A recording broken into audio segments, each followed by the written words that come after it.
I think it's part 4 of our goat house build project, and we're starting a couple of days, or recommencing a couple of days earlier than anticipated.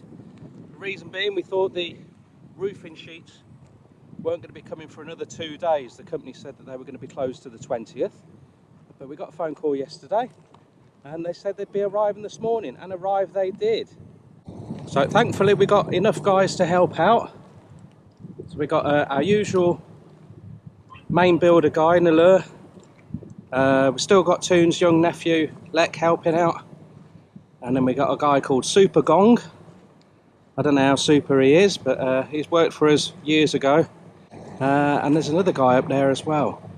Don't know who that is.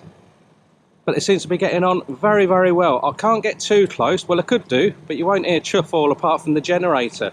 We've got our old trusty generator going. Toon and I dug that out this morning, and she did take a little bit of coaxing into action, but we got her fired up eventually, and they're running the drills off that. So none of those silly little roofing nails that you see used out here a lot. Everything's screwed down. So this is the first time we've had 4 guys on site working the same time. We're all 400 baht per day. 2 guys lifting them up, and 2 guys getting them into position. 55 baht per metre for the zinc roof.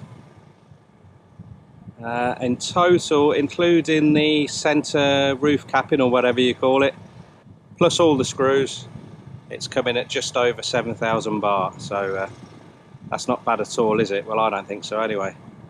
And then everyone on 400 baht a day, so another 1,600 for the roof. That's all it's cost. So less than 10,000 baht. We've got to be happy with that. I think I'm going to have a wander over, get a little bit closer for you to have a butcher's. But I'll have to put some funky music to it, won't I? See if I can dig out a Neil track.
Here we go, it's the morning after the day before,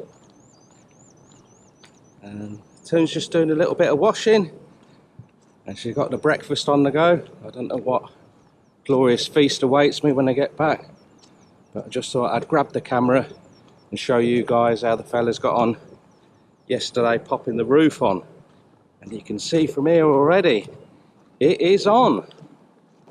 They got done by about 4:30 yesterday. Apparently it went without a hitch. The only slight issue they had was Naleo's the head of the build. He wanted to put extra screws in, so Toon's young nephew, Lek, he went out and got another box of screws. It's nicely screwed down tight and secure. Remember, if you just look around here, it is so barren until we can get into the rain season and get everywhere planted up. The wind that comes across here is pretty ferocious. Considering that the main framework is made of reclaimed timbers, some of which aren't as straight as we would like, I think they've done a marvellous job. It's lovely and straight and balanced. Excellent. It's better than our bloody house. Superb. Really happy with that. One sheet spare. So what we're going to do with the ends to stop the wind getting in at the sides, we're going to use some of our old roofing sheets that got blown off the old solar shack in the middle of the two fish ponds, and they're going to repurpose those and fill in the side ends there. But very, very happy how that's worked out. The two ends of the house are going to be slightly different. This is the main entrance, so we're going to have access steps coming in here. So to keep the steps nice and dry, when we finish the flooring, we're going to have a roof coming out at this angle.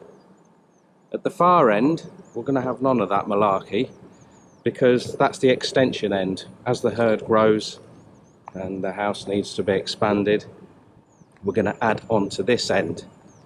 So my idea is, long-term plan, is for this next section, hopefully by the time we're ready to build that, we've got plenty of trees growing and to act as windbreaks. We will then go, say, an extra metre higher, or 1.5 metres higher, and that way I can walk right underneath it and have my vermicompost system underneath. So that's the idea there. The only thing that I don't like is rubbish just being left strewn around, but unfortunately it's the way it is out here for the vast majority of the time. People don't bat an eyelid, just launching rubbish everywhere, and then once every few months they'll rake it all together and burn it all off. I'll come out here and have a bit of a tidy up. I've gone well past the years of me being really upset about it. The only time I really get still hacked off is if someone's working on a neighbouring farm and they launch all the rubbish into our farm. Apart from that, we'll let it go, eh? There's worse things in life to worry about. But lovely, got the centrepiece on there as well. I did say to Too, I said I'd love to come and stay out here for one night before we hand it over to the goat herd. And we're telling Nalur, and he said, "Oh, can I come as well? And we'll have a barbecue." So I think we'll have a duck and a chicken, and we'll have a couple of drinky poos and stay out here for a night. Just stick up a mosquito net off the floor. This is how me and Toon used to sleep on the farm many moons ago anyway. It was when Toon's mum and dad used to live here. They were all in there. There was two houses, old houses on the farm. Toon and the dad were in one house with Toon's younger sister, and the other side was filled with nieces and nephews. And Toon and I used to sleep on underneath a little lean-to, the side of her sister's house. It's great, probably the best sleeps I ever used to have, just with something like this. Just a roof and a couple of posts, a raised floor, a mosquito net, and then a mattress thrown in there with a duvet, and just put the fan on. None of that bloody aircon malarkey. Remember Lee's top tip, if you haven't got aircon, and certainly if you get a power cut, guys, make sure you've always got a bottle of menthol talc or cooling talc. Throw yourself in the shower, or say if the electric's off, just throw a bucket of water over yourself, put the cooling talc on, and great. If you can get in front of a fan, that's brilliant, but if not, it'll still be cooling enough for most of us to be able to get to sleep at night. A bunch of sticks and a metal roof and a few concrete posts, I think that looks bloody nice. I'm sure the goats are going to be buzzing.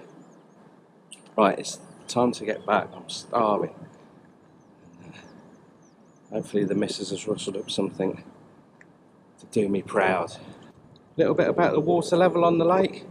It came up about 5 inches. We had 3 mini downpours for like an hour, hour and a half. I think one was about 2 hours. And now it's dropped down again about 1 inch.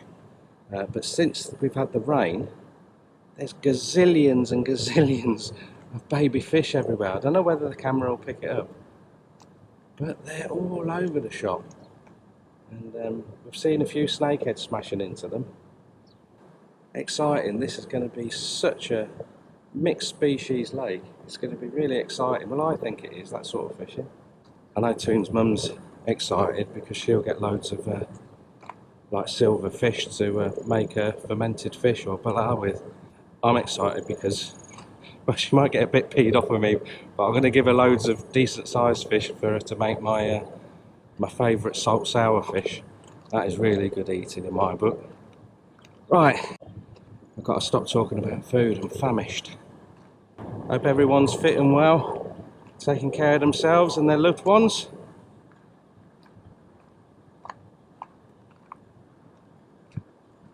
What strange times we live in, eh? Mind you, as a friend recently said to me, Lee, the thing with life is no one gets out alive anyway.